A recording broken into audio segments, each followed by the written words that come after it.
ayan kanina, napaka-konti pa lang ng bagay, no? Ngayon, parang dagat na.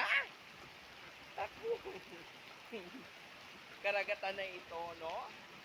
So, kaya pala naisip ng ating Bongbong Marcos, no? Na magkaroon ng racket para makaligtas siya, no? Racket yard. Oh, napakalakas ng ulan, no?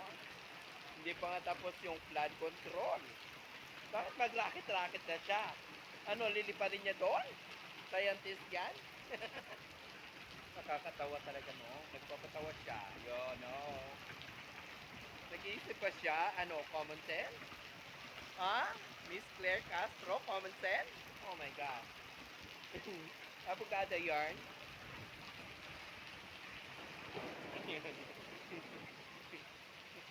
Tara. Bawal yung naka-red dito sa labas. Kailangan, wow, ang hangin. Parang liliparin na tayo. Papuntang ibang planeta. Oh, hindi na natin kailangan ng racket, no? Pwede na tayong liparin nito, no? Ayan. Anong racket-racket pa? Maglo-launch pa ng racket eh. Pwede nang maglipat yung hangin na to. Pwede na liparin. Hindi, papalipat kayo. Wow! So very mali. Grabe yung hangin.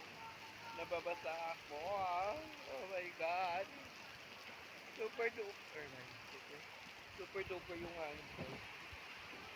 Ayan, tingnan mo guys. Oh. Lumilipad. Hindi na kailangan ng ano, rocket, no? Pwede nang liparin to papuntang ibang planeta, no? Anong launch yan? Isama na niya yung ano, yung mga baha, no? Para hindi na bahain yung Pilipinas.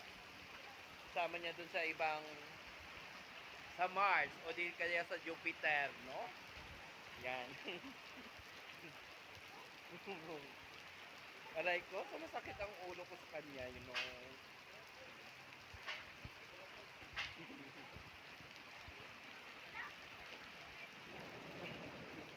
Ayan, diba?